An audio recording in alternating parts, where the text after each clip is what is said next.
una plática que tiene varios objetivos. La primera es introducirlos a los materiales bidimensionales, a las fases topológicas de la materia y mostrarles cómo las fases topológicas de la materia, que es el Premio Nobel de Física 2016, sentaron las bases para que la gente se pusiera a buscar materiales bidimensionales, que el primero de ellos fue el grafeno, que produjo una verdadera revolución y que también se otorgó un Premio Nobel de Física en el 2010, y vamos a ver que muchos de esos trabajos en aislantes topológicos, etcétera, seguramente van a dar nuevos premios Nobel porque hay muchas cuestiones interesantes y hay toda una revolución en la física de materiales. Y bueno, también quería felicitar a Horacio Navarro y a Carlos, no sé por dónde anda Carlos, porque estoy muy contento de que les hayan dado el premio. Ahí está. Creo que muy merecido. Yo soy un gran admirador de su trabajo científico, pero además todo el impacto y todo lo que han hecho por la ciencia en México, el gran impacto en la formación de estudiantes, en este caso de la formación de la división de estado sólido, y además son grandes personas interesadas en muchas cosas que van más allá de la física, y me siento muy, muy orgulloso de ser su amigo. Espero que me consideren su amigo. Yo sí me considero, bueno.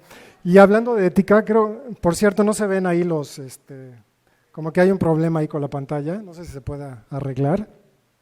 Bueno, hablando de la cuestión ética, les quería presentar a mis estudiantes. Bueno, no sé, se puede.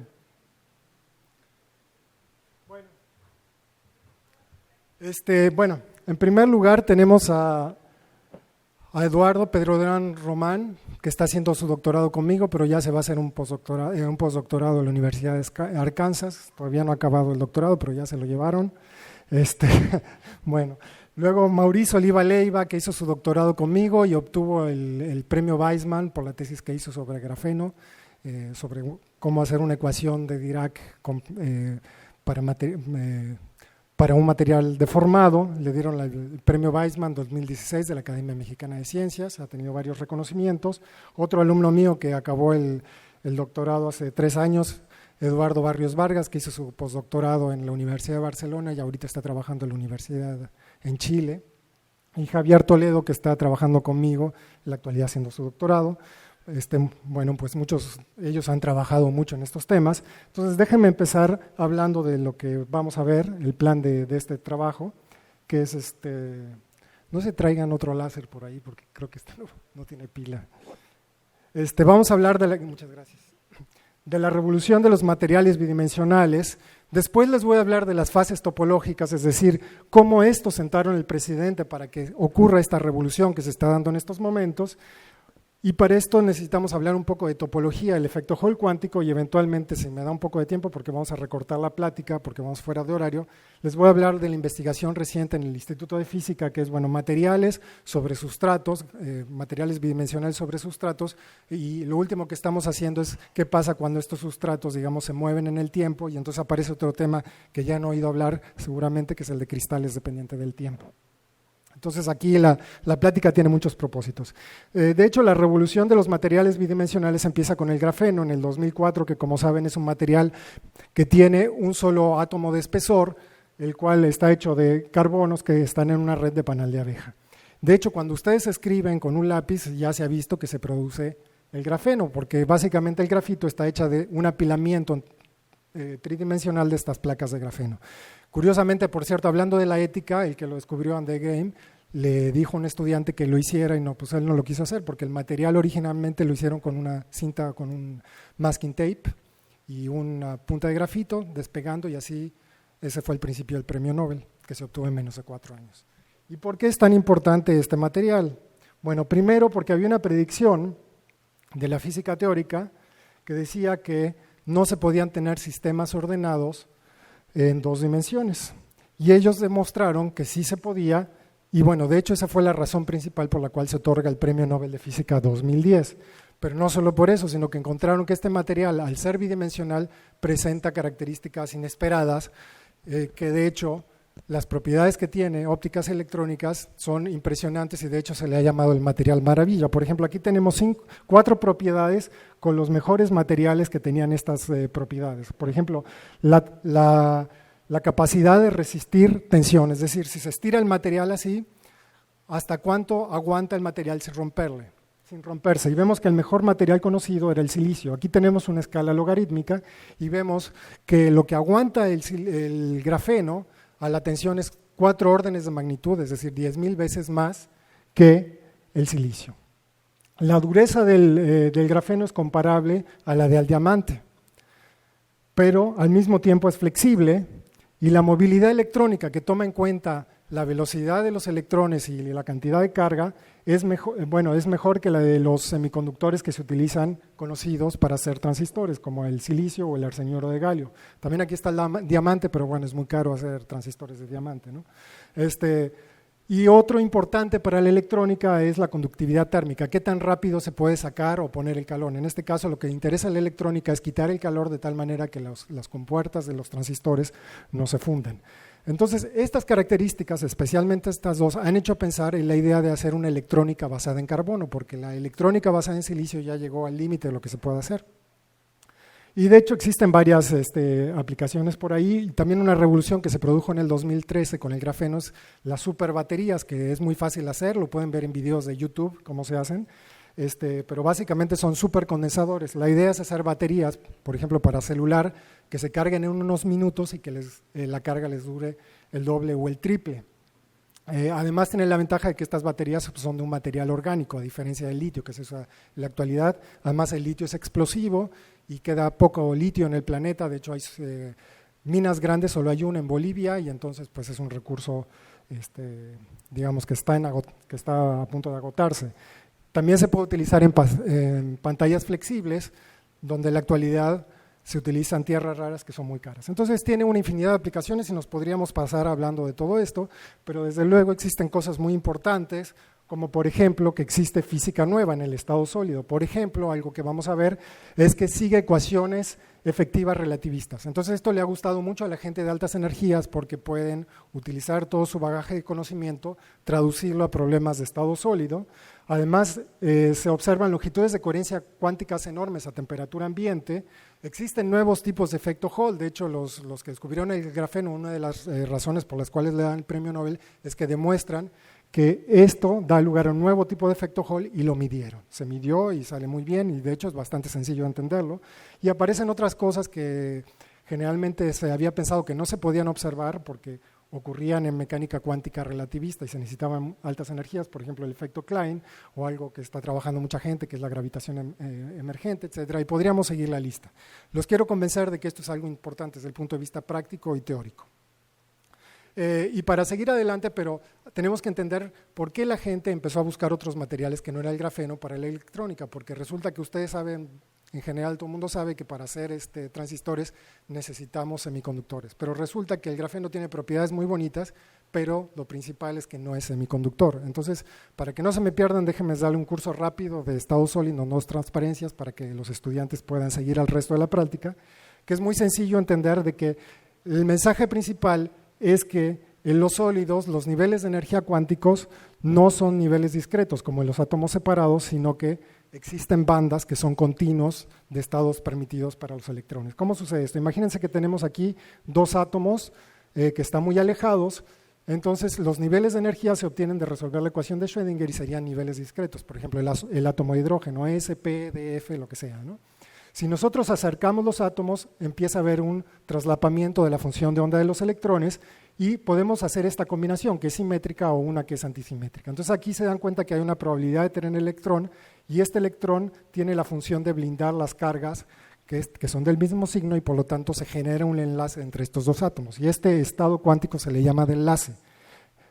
Y este estado de enlace pues tiene energía más baja que el de antienlace y eso explica pues la existencia del mundo sólido, ¿no? El que estamos parados en este edificio, pues se explica por este hecho, si no, pues serían gases, ¿no? Sería más estable que estuvieran rotos los enlaces químicos. Entonces aquí los niveles atómicos pues se van desdoblando y tenemos el estado de enlace y de antienlace. Entonces si queremos romper este enlace, pues tenemos que dar energía para que el electrón salte de acá y el electrón pues eventualmente pues pueda abandonar esta molécula. Ahora imagínense, aquí tenemos, bueno, esta gráfica aquí tenemos la separación entre átomos y aquí tenemos la energía. Entonces si nosotros tenemos 10 a la 23 átomos, si los empezamos a juntar eventualmente estos niveles se degeneran y se forman las bandas, que son la estructura de niveles de los sólidos. Y ahora, si nosotros tenemos un número dado de electrones, lo que se hace, como saben bien, el principio de exclusión nos dice que en cada estado pues podemos poner con spin para arriba, spin para abajo, entonces vamos llenando estos estados hasta que llegamos a un nivel donde acabamos es la energía de Fermi.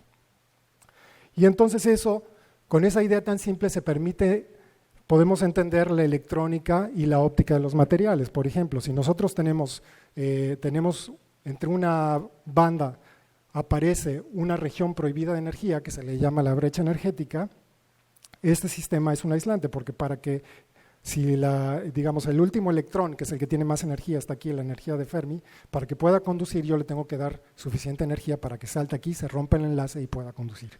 Desde luego los materiales, en general, por eso los materiales transparentes son aislantes, porque si yo le doy un fotonazo aquí al electrón, para que pueda conducir, tiene que tener al menos la energía necesaria para saltar acá. Si las bandas se traslapan, tenemos un metal, y en los semiconductores lo que se tiene es que esta brecha es chiquita y puede ser activada térmicamente, es decir, si yo le elevo la temperatura al material, conduce más. ¿Y qué es lo que pasa con el grafeno? Resulta que el grafeno no es ninguna de estas tres, ¿sale? Y es lo que lo hace bastante complicado teóricamente de tratar, porque, bueno, si uno grafica la energía en función del momento, como este es un material bidimensional, el momento, que aquí es, bueno, en cuántica el momento tiene que ver con la longitud de onda del electrón, Kx y Ky. Esta es la relación entre energía y momento. Resulta que si la graficamos, pues toda esta parte de esta banda está llena y esta está vacía, esta se le llama banda de valencia, esta es la de conducción, y se tocan en un punto. La energía de Fermi está en un punto y este punto se le llama punto de Dirac, ahorita les digo, pero entonces aquí resulta que hay una singularidad en el número de estados, entonces en principio esto clasificaría para ser un metal porque se tocan las bandas, pero resulta que se tocan en un punto y ahí pues no hay, pues digamos el peso de este estado estadístico es cero, entonces hay una singularidad, entonces de hecho el grafeno es lo que se le llama un semimetal, pero lo interesante de esto explica por qué el grafeno, los electrones siguen ecuaciones cuánticas relativistas, porque resulta que si vemos la relación entre energía y momento, esto es la ecuación de un cono, que se escribe así, es básicamente, digamos, la pendiente del cono, que es una velocidad, que es la velocidad de los electrones al nivel de Fermi, multiplicado por el momento. Y aquí no lo pueden ver porque tuve un problema aquí con mi presentación en el Linux y hubo ahí un conflicto, pero la relación entre energía y momento, esta es la misma relación de dispersión que tiene una partícula ultrarrelativista, un fotón. Entonces, de hecho, y dado que estos son fermiones, resulta que para describir las propiedades electrónicas y ópticas del grafeno, basta con usar un hamiltoniano, que es el que se le llama, bueno, la ecuación de Dirac, que se utiliza para partículas cuánticas relativistas, pero en este caso son fermiones. Entonces, la ecuación que siguen los electrones son los de los viejos neutrinos, que tienen un spin, pero son relativistas.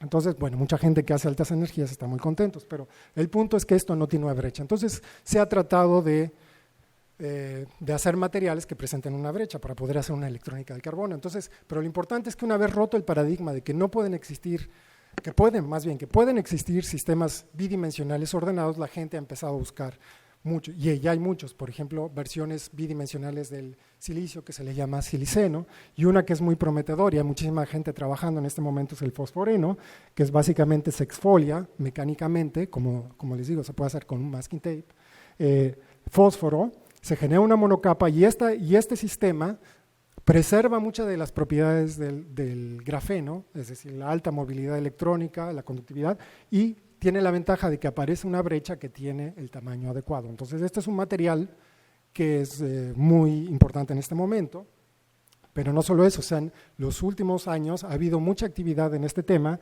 de los calcogenuros de metales de transición, es decir, se toman un metal de transición que puede ser níquel o puede ser, bueno, todos los de aquí, molibdeno, etcétera, tungsteno, y lo combinan con elementos del grupo 6, como azufre, selenio, y para formar, por ejemplo, disulfuro de molibdeno, etcétera, y estas son monocapas. Y estos han encontrado que casi pueden tener las propiedades que ustedes quieran. Es decir, pueden ser semiconductores, ferromagnéticos, semimagnéticos, etcétera. Entonces, hay mucha investigación respecto a utilizar estos materiales para hacer sensores, para hacer baterías, para hacer optoelectrónica, electrónica, y hay muchos métodos para producirlos, por ejemplo CVD, es decir, se crece sobre un sustrato, ya de hecho ya se han hecho transistores, por ejemplo aquí tenemos un transistor de disulfuro de molibdeno, donde tenemos la fuente, el sumidero, tenemos aquí el material bidimensional, y aquí tenemos un sustrato que sirve como compuerta para abrir y cerrar este transistor. Y de hecho ya se han hecho algunos circuitos integrados de esto. Y no solo eso, sino que esto automáticamente nos lleva al sueño de que podemos entonces apilar estos materiales como si fueran las piezas de un Lego. Por ejemplo, aquí tenemos el grafeno, el grafano, que es carbono con hidrógeno. Aquí tenemos un material que es muy importante, lo que voy a hablar, que es el nitruro de boro, en su fase hexagonal, que tiene casi, es también una red de panal de abeja como el grafeno, tiene casi los mismos parámetros de red que el grafeno, pero es un dieléctrico, mientras que este es un conductor. Entonces, lo que se está haciendo ahorita, se está jugando mucho con poner materiales uno de arriba de otro, como si fuera un Lego, de tal manera que podemos hacer un diseño inteligente de materiales apilando. ¿Sí? Desde luego, esto requiere entender algo que es importante y lo que hemos trabajado mucho nosotros en los últimos 4 años, que es el entendimiento de cómo se modifican las propiedades cuando ponemos un material sobre otro, porque se inducen pequeñas deformaciones mecánicas y eso modifica las propiedades electrónicas, y es de lo que les voy a hablar. También hay otra cosa que espero que me dé tiempo, que es lo que se le llama la tensotrónica o straintronics en inglés, que es modular las propiedades del material aplicando esfuerzos mecánicos. Y eso se obtiene gracias a que el grafeno se puede deformar muchísimo más que cualquier otro material, hasta 25%. Cualquier otro material se rompe antes. Por cierto, aquí hay un review que acabamos de sacar en Reports of Progress Physics en el 2017, donde hicimos una revisión muy extensa, nos llevó como un año de trabajo y leer más de 500 artículos.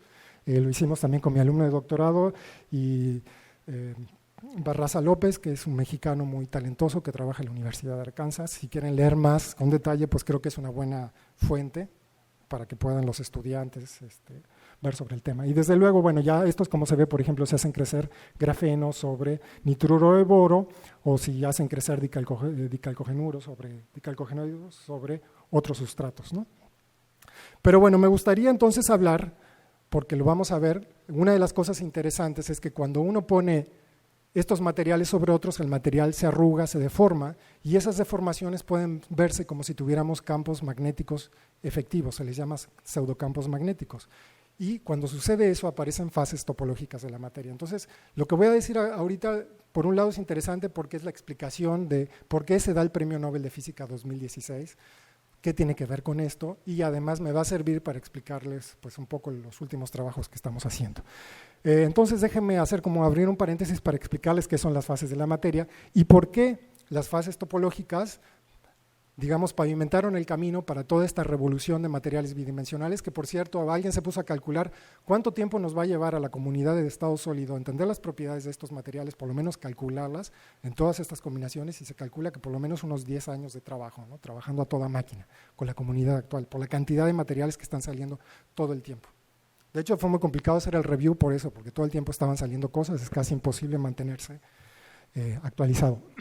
Bueno, ¿qué son las fases de la materia? Bueno, las fases topológicas son muy interesantes porque rompieron con un paradigma clásico de siglos de cómo se ordena la materia. Si ustedes piensan, las fases de la materia es un ejemplo típico de lo que se le llama sistemas emergentes en física, donde ustedes tienen, por ejemplo, una molécula, en este caso la molécula de agua, y ustedes le ponen ciertas condiciones de presión y temperatura y el sistema se puede ordenar y genera propiedades emergentes, como por ejemplo el ser sólido o poder fluir, que es el caso de un líquido y un gas. Bajo ciertas condiciones el material se ordena y se forma un sólido, o bajo otras se forma un gas, y entre estas ocurren transiciones de fase. De hecho, la vida en la Tierra pues, se debe a que estamos muy cerca del punto triple del agua, que nos permite tener hielo, agua y gas, ¿no? Y esto también tiene que ver con la temperatura, porque la temperatura, acuérdense que es desorden, entonces en general, si tenemos un sólido, lo calentamos, tenemos un líquido, un gas y eventualmente tenemos un plasma. Y bueno, y toda esa información se puede condensar en lo que se les llama diagramas de fase. Por ejemplo, el diagrama de fase del agua, aquí le ponen las condiciones externas, presión, temperatura.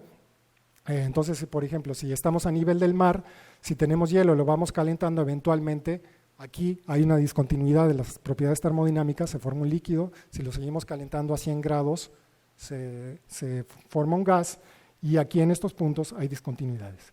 Entonces, en cada una de estas fases existen diferentes tipos de órdenes, y bueno, si nosotros, por ejemplo, bajamos la presión, por ejemplo, nos vamos a la Ciudad de México, el agua hierve a una temperatura menor, ¿no? Por ejemplo. Y entonces en el Distrito Federal, si uno se quema, en Ciudad de México, perdón, uno se quema, no es tan grave como a nivel del mar, ¿sale? De hecho, creo que es la única ventaja de la Ciudad de México, porque tenemos temblores. Bueno, entonces lo que pasa es que esto en realidad es una competencia entre energía contra desorden. A altas temperaturas el desorden le gana la energía, y eso es lo que da lugar a las transiciones de fase. Pero el paradigma que tenían los físicos de esto es que es el llamado rompimiento de simetría. ¿Qué significa esto? Que si uno piensa en el espacio vacío, pues todos los puntos del espacio son iguales y todas las direcciones del espacio son iguales, ¿no? Y eso me lleva a leyes de conservación, por ejemplo, del momento angular, es el teorema, por cierto, de Milne-Netter, una gran matemática y física. Bueno, pero ¿qué pasa si nosotros tenemos, por ejemplo, y entonces tenemos un sólido? Se dan cuenta que si yo, por ejemplo, me fijo en el interior de un tanque de gas y me fijo en un punto dado del espacio, pues eventualmente veo moléculas que pasan por aquí. Entonces todos los puntos en ese sentido siguen siendo iguales. Sin embargo, cuando se forma un cristal, si yo me pongo aquí en un punto que está intermedio, pues nunca voy a ver un átomo aquí, porque los átomos pues ya están en una red, ¿sí? Entonces esto se llama rompimiento de la simetría del espacio, y eso ocurre también con, por ejemplo, con el bosón de Higgs y cosas así.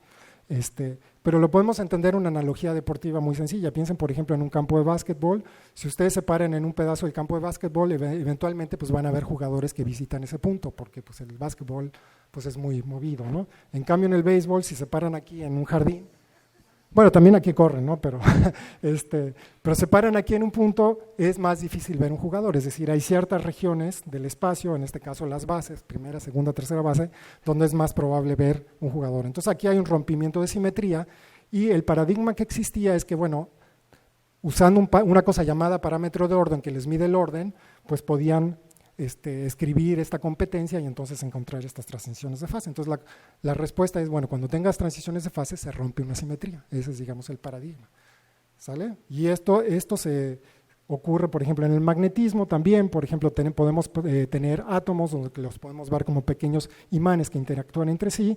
Entonces a altas temperaturas la agitación térmica gana y el sistema es desordenado. Si le bajamos la temperatura eventualmente se magnetiza, pero al escoger una dirección del espacio que es arbitraria, porque pudo haber escogido otra vez se rompe la simetría.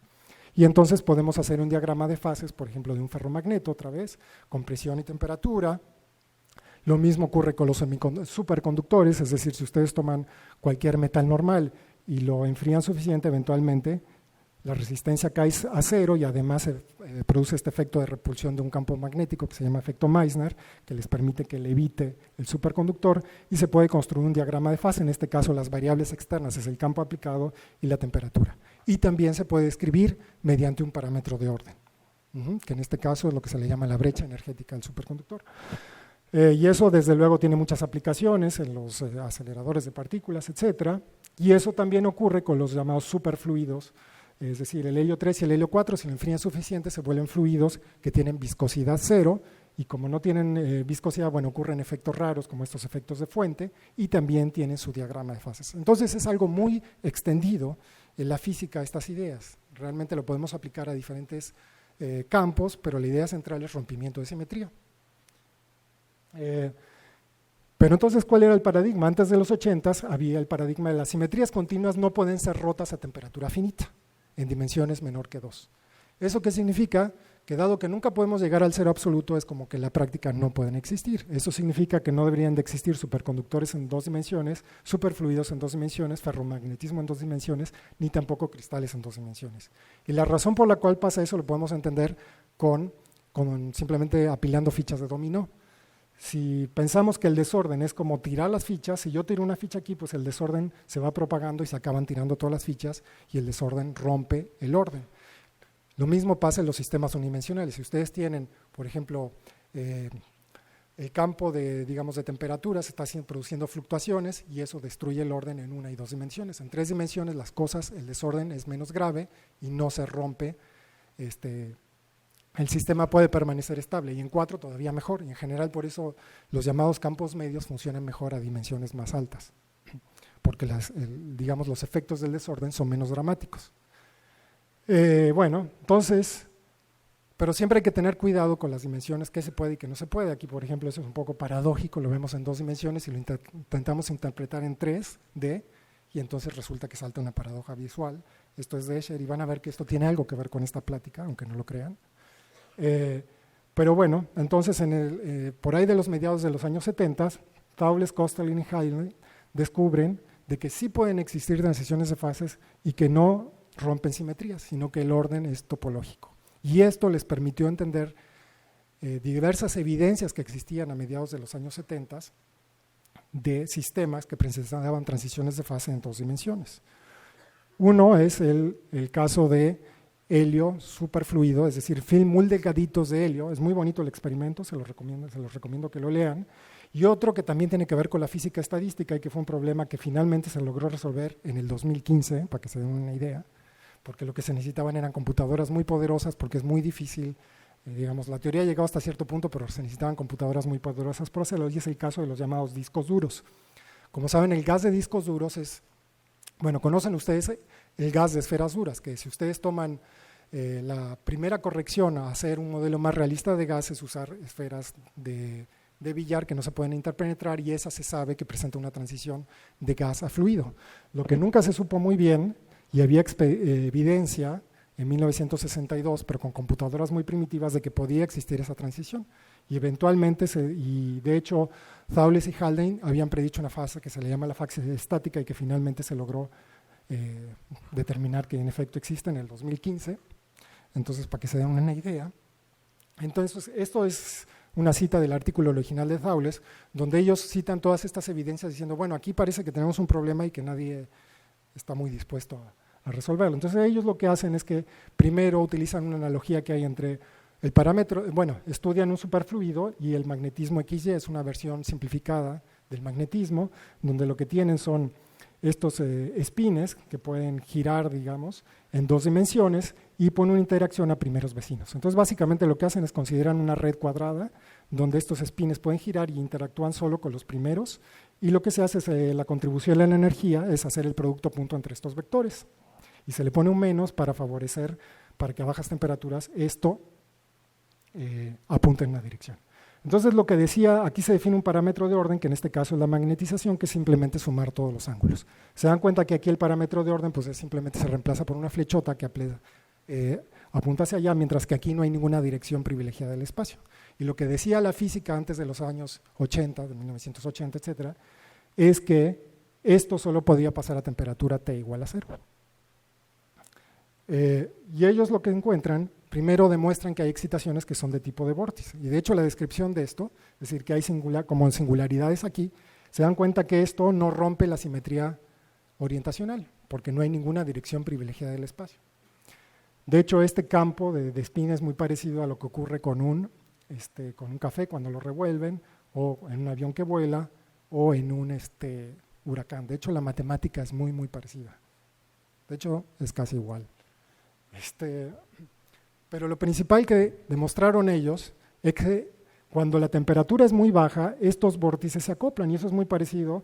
No sé si se acuerdan que en el 2015, por ahí del 15 de septiembre, hubo una inundación muy grande en Acapulco, que estaban festejando ahí que había entrado Peña Nieto, estaban festejando en Palacio Nacional y se estaba inundando Acapulco. Bueno, lo que pasó es que aquí había un huracán en el Atlántico y otro en el Pacífico, y viajaban juntos, acoplados.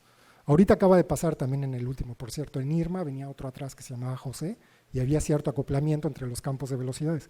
Pues esto es lo que descubrió Thouless y Kosterlitz, que estos vórtices se ven y viven en parejas, y a cierta temperatura se desacoplan y cada quien se vea por su lado. Y con esto demostraron que sí podía haber una transición de fase. Pero para eso, pero con esto abrieron una especie de tema nuevo, porque se empezaron a dar cuenta que lo que estaba jugando un papel fundamental en esto era la topología, es decir, si había o no singularidades y cómo estaban acopladas. Y para esto se necesita la topología. La topología es la rama de las matemáticas que estudia las deformaciones continuas, sin cortar y pegar. Por ejemplo, una esfera lo podemos deformar en un cubo o en un plato. Y lo que le importa a la topología es qué permanece constante o qué no permanece constante. En este caso, lo que permanece constante es que esta superficie no tiene agujeros. Si nos agarramos una taza, lo podemos llevar a una dona sin cortar y pegar. Aquí está la deformación. Y esto tiene un agujero, y esa es una característica topológica que no cambia aunque la deformemos. Si tomamos un pretzel, también lo podemos deformar en otras cosas, en un nudo, etcétera, pero siempre va a tener 3 agujeros. Esto se le llama genus de la superficie. ¿Sale? Y de hecho, eso viene dado. ¿Cómo se calcula esto? ¿Cómo sé, por ejemplo, que un plato, por ejemplo, es diferente a una dona?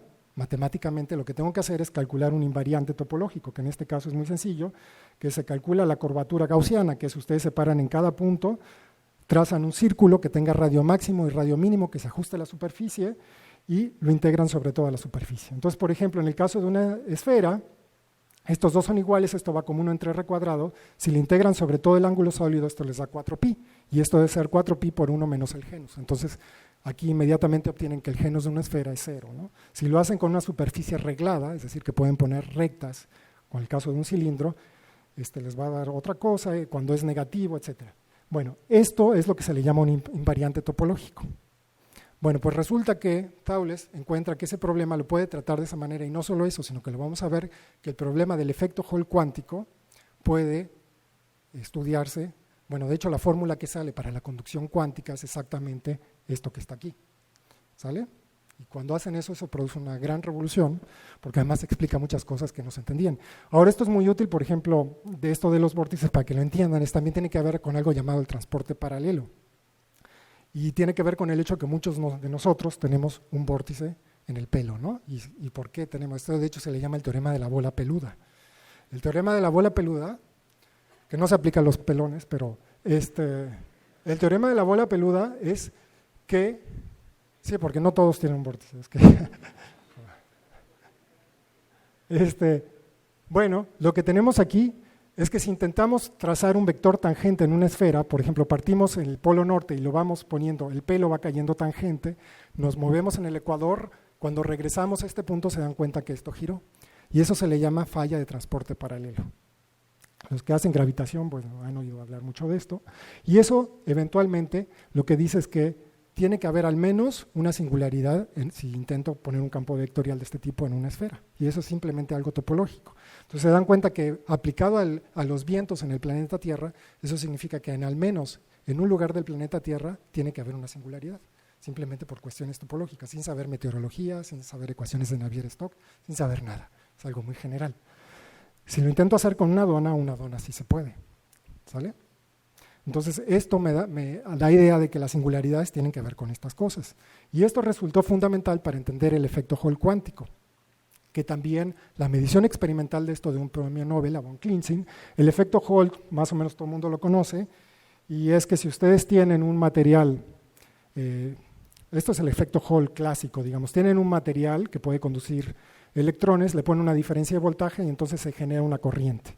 Pero si yo lo pongo bajo un campo magnético, aparece la fuerza de Lorentz, que se acuerdan que viene dada por la regla de la mano derecha, ¿no? Que en una dirección tiene la velocidad del electrón, en la otra el campo magnético, entonces en la dirección perpendicular se genera una fuerza, esa fuerza deflecta al electrón y bueno, clásicamente hace un círculo y ese círculo tiene un radio, que bueno, se le llama la longitud del ciclotrón, es un radio característico y de hecho es una manera, y eso aplicado en este caso a un material, lo que pasa es que los electrones se ven deflectados, entonces se va acumulando aquí los electrones y del otro lado se genera una vacancia, entonces en la dirección perpendicular se genera un voltaje llamado voltaje de Hall, y esta es una manera de medir campos magnéticos, de hecho. Bueno, von Clensing, en los años 80, pues midieron esto a temperaturas muy bajas y lo que encontraron es que, bueno, lo que se hace es, se pone aquí, esta es la corriente en esta dirección, en la dirección perpendicular al campo aplicado, y aquí tenemos la conductividad. Esta es la conductividad de Hall y su inversa es la resistividad que está aquí, y esa resistividad lo que encontraron es que estaba dado por un número entero, que en la actualidad se le llama número de Chen, multiplicado por la carga del electrón al cuadrado sobre la constante h barra, y encontraron que esto es pues muy reproducible. y de hecho esta es la mejor manera para medir esta razón, de hecho es como se hace en la actualidad, y esto les valió un premio Nobel, pero había varias cosas que no se entendían de ese experimento. Y de hecho es muy interesante la historia porque un poquito antes, unos años antes, este problema ya se lo había planteado Hofstadter, es decir, ¿qué pasa cuando tenemos un electrón en un cristal bajo un campo magnético uniforme? Este problema lo había abordado Landau primero, diciendo, bueno, supongamos que tenemos un electrón que se puede mover libremente en 2 dimensiones, que es un gas bidimensional de electrones. Si lo ponemos en un campo magnético uniforme, lo que nos sale es la ecuación del oscilador cuántico que tiene niveles discretos, y eso se le llamó niveles de Landau, que es de hecho lo que midió eventualmente von Clensing. Pero Hofstadter se preguntó, bueno, ¿y qué pasa si tenemos los electrones ahora están en una red? Porque ahora, además de la longitud de esta que les dije del radiociclotrón, tenemos otra longitud característica en el sistema que es el tamaño de la celda unitaria. Y él se daba cuenta que cuando esas razones eran un número fraccionario, el problema se puede resolver utilizando teorema de Bloch, es decir, la periodicidad del sistema, pero cuando eran irracionales no se podía. Entonces no había manera de resolverlo. Y él lo que hizo hizo una gráfica, digamos, del campo magnético que tenemos aquí del voltaje aplicado, de los estados permitidos, y lo que encontró es este fractal. De hecho, él encontró una cuarta parte que está aquí, y de hecho las otras 3 partes las fotocopió la secretaria Richard Feynman, porque eran muy amigos. El papá de Hofstadter ganó un premio Nobel. Bueno, y esto se le llama mariposa de Hofstadter y acaba de cumplir los 40 años, y además tiene una importancia histórica muy grande porque es el primer fractal que se encuentra en física. Dense cuenta el año, 1976, los fractales apenas empezaban. Pero había algo que la gente no entendía, decía, oye, pero si yo me paro aquí en un campo magnético, pues me sale un gapsote, ¿y cómo es posible entonces que si yo me voy aquí a campos muy bajos, pues se pueda observar corriente cuando aquí tengo gaps? Además, Hofstadter en su artículo dijo, bueno, miren, este pedazo pues está fácil de medir porque es campos bajos, pero estos son campos magnéticos enormes, entonces nunca van a poder ver esto. Okay. ¿Y qué creen? Eso se pensó durante 40 años que no se podía medir, pero esto se midió. Bueno, era parte de la historia que les iba a contar, porque ya no les voy a contar, porque no hay tiempo. Pero bueno, lo que hemos trabajado justamente son este tipo de cosas. Pero bueno, resulta que en grafeno, si se pone sobre un sustrato, se generan campos que son pseudomagnéticos, y los campos son muchísimos más grandes que lo que aparecen en estos campos reales. Entonces, esto eventualmente se logró medir en el 2014, 2015. Para no hacerles… Por cierto, él se dedicó a otra cosa y se ganó el premio Pulitzer, sobre un libro que seguramente conocen sobre inteligencia artificial, Gödel, Escher y Bach, que se motivó en parte de esto, y siempre usa camisas con mariposas, nada más se los quería comentar. Y esto es muy importante porque también había algo que la gente no entendía y eventualmente se entendió, y es que si ustedes ven la mariposa de Hofstadter, eso es para un sistema que es infinito, pero si ustedes cortan el sistema, entonces sí hay conducción. Entonces la gente se empezó a dar cuenta que había algo radicalmente diferente entre cortar el sistema o que el sistema fuera infinito. Y de hecho, lo que se vio es que existen modos de superficie que son los que conducen la corriente, y estos modos son cuantizados. Y de hecho, ese número de Chern que yo les mostré es más o menos el número de carriles que tienen sobre la autopista de los costados. Entonces esto dio un primer premio Nobel en 1980 con Campo. Eventualmente, cuando se descubre en el grafeno, por ahí de 2005-2006, se pensaba que la interacción spin-órbita en el grafeno era muy grande, entonces se hacen varias propuestas de que podría tenerse el mismo efecto Hall cuántico, pero sin necesidad de usar campo magnético. El lenguaje técnico se dice sin romper la simetría temporal, ¿no? Pero eventualmente la gente dijo, pues esta idea está padre, el grafeno no lo hace, pero ¿qué tal si nos inventamos un metamaterial que sí lo haga? Y se logró hacer. Y estos son los famosos aislantes topológicos, de los cuales seguramente han oído hablar mucho, de que se puede hacer el efecto Hall de spin sin necesidad de usar campo. Ahora, lo siguiente, y seguramente es casi un hecho que van a dar algún premio Nobel en algún momento por esto, y otra cosa que se está trabajando ahorita es, todavía podemos ir más lejos, podemos polarizar de tal manera que en estas carreteras a los costados podamos tener el spin con una sola polarización. Entonces eso se ha podido hacer con campos, pero no se ha logrado hacer sin campos, que es, digamos, la carrera de lo que está ahorita. Esto se le llama el efecto Hall anómalo, ¿no?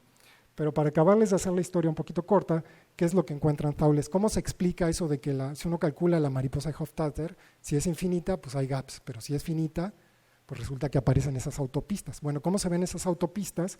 Bueno, la explicación es, ya se los dije, ¿no? Tienen aquí el sistema, aquí tienen el vacío y el electrón pues está moviéndose en la superficie, pero lo que pasa es que si ustedes ven la estructura de bandas del sistema, aquí tienen la banda de valencia y de conducción, si ustedes calculan el sistema infinito o con condiciones periódicas, pues aparece una brecha, pero si ustedes cortan el sistema, les aparece un estado que cruza la brecha de energía.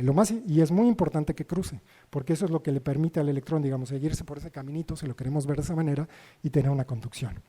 Y eso se debe a que en el espacio de velocidades, la función de onda cuántica tiene vórtices. Entonces, de hecho, lo que hicieron ellos, pues usaron una fórmula, digamos, del estado sólido que se le llama la fórmula de cubo para calcular la conductividad, que es básicamente uno toma el sistema efecto Hall, le pone un campo eléctrico, hace las cuentas y le sale esto que está aquí.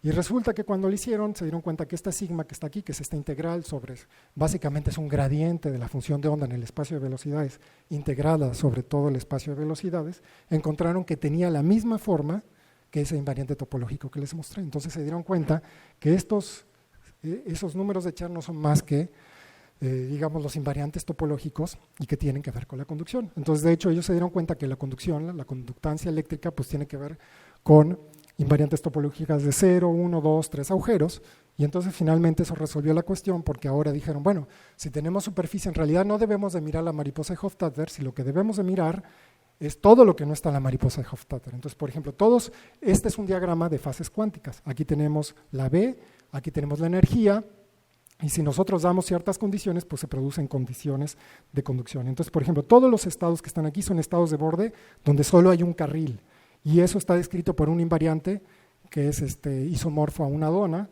y entonces, digamos, el número de Chern es 1. Entonces, todas estas fases cuánticas tienen Chern 1, estas, por ejemplo, tienen Chern 2, Chern 3, que corresponde a un pretzel, y así sucesivamente, ¿no?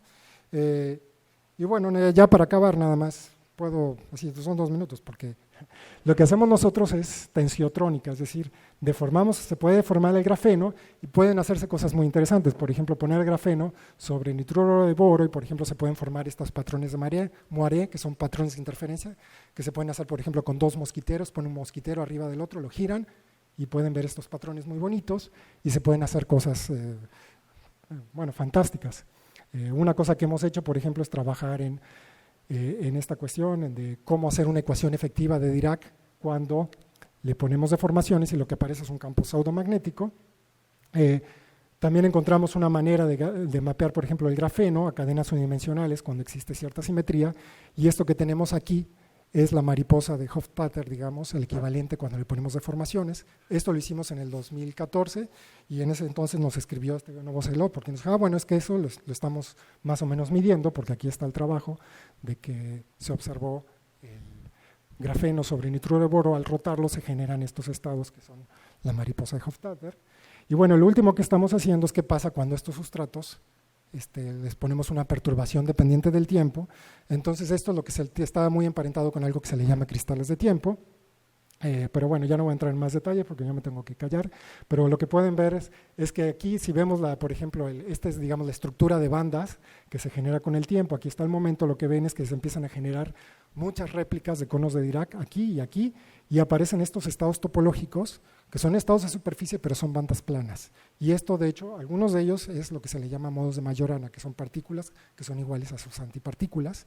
Y como ven, pues lo tenemos en diferentes colores porque son diferentes tipos de modos. Algunos no entendemos qué son, y eventualmente uno puede construir, digamos, a medida que va metiendo más el periodo del driving, se van complicando mucho las superficies estas de las relaciones de dispersión.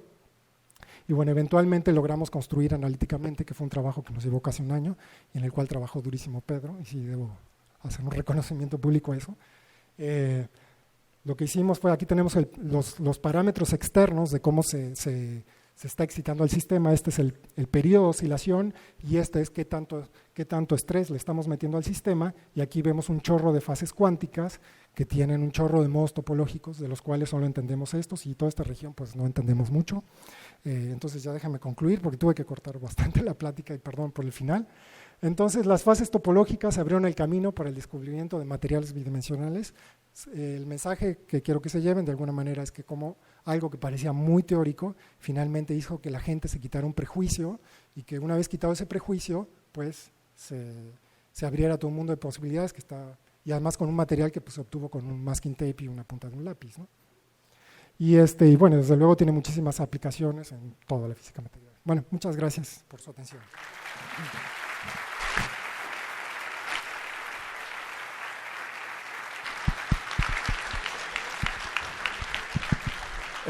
Bueno, como ustedes pueden ver, gracias Gerardo, perdón por lo rápido de la plática.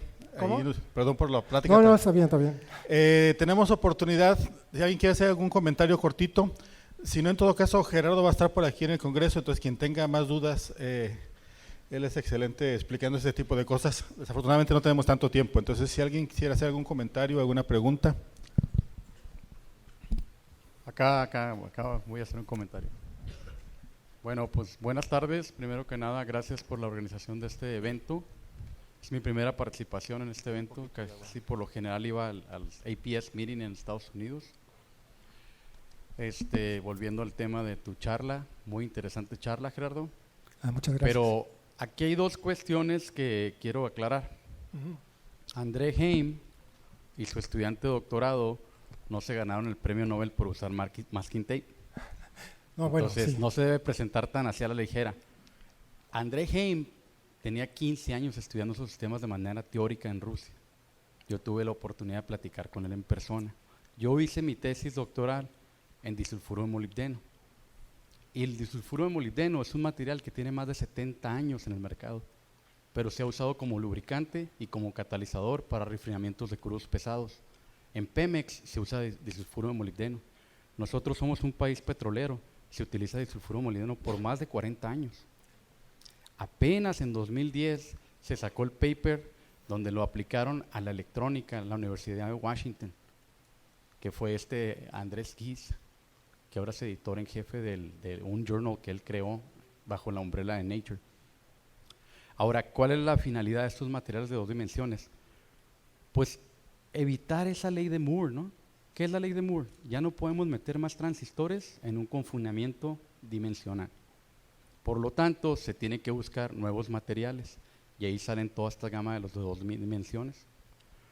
Ahora, el gran reto de esos materiales de dos dimensiones es el escalamiento, porque uno puede hacer cositas en el nano confinement que le llamamos, pero ya cuando dice una empresa como IBM o como Protochip o cualquier empresa que haga microprocesadores, oye, ¿cómo hago eso para producir 5,000 chips en una mañana de trabajo? Y ahí es el gran reto. ¿Qué me puedes decir eso del escalamiento? Bueno, primero déjame contestarte acerca de lo de André Geim. Por ejemplo, el grafeno, pues sí, ya lo habían visto grupos de Francia, ya estaba reportado. De hecho, haces una carne asada y te sale grafeno. Eso también se ha visto. Y hay muchas técnicas hasta con, es decir, pero el punto aquí, estoy de acuerdo que lo presenté de esa manera, pero lo que quiero decir es que aquí lo importante, no, obviamente André Geim ya era famoso por muchas otras cosas, por ejemplo, levitar una rana, hablando de superconductores para demostrar el diamagnetismo del agua. Lo que quise decir es que ahí lo importante es una idea sencilla, creativa, por ejemplo, el tipo de cosas que hace Carlos, que me gusta mucho, cómo una idea creativa, sencilla, puede dar lugar a todo esto. Y el grafeno, desde luego, ya se ve, también los materiales que está diciendo, ya se había demostrado desde hace mucho, pero lo importante aquí es el contexto histórico, es decir, reconocer que hay un efecto Hall nuevo, que eso sí lo dije, que es el efecto Hall, que en realidad, lo dije, el premio Nobel, digo, no fue lo dije claramente, creo, no fue por el masking tape, ¿sí? Sino que fue por mostrar que se estaba rompiendo un paradigma en la física, pero en un contexto histórico, y además haber medido un nuevo efecto Hall. Es decir, puede ser que ellos no hubieran inventado el grafeno, pero si hubieran medido un efecto Hall nuevo, que va como en la raíz cuadrada del número de estados, digamos del nivel cuántico, ya eso les hubiera valido un premio Nobel, ¿no? Entonces eso para precisar. Respecto a lo que estás diciendo del escalamiento, desde luego es el problema en la actualidad.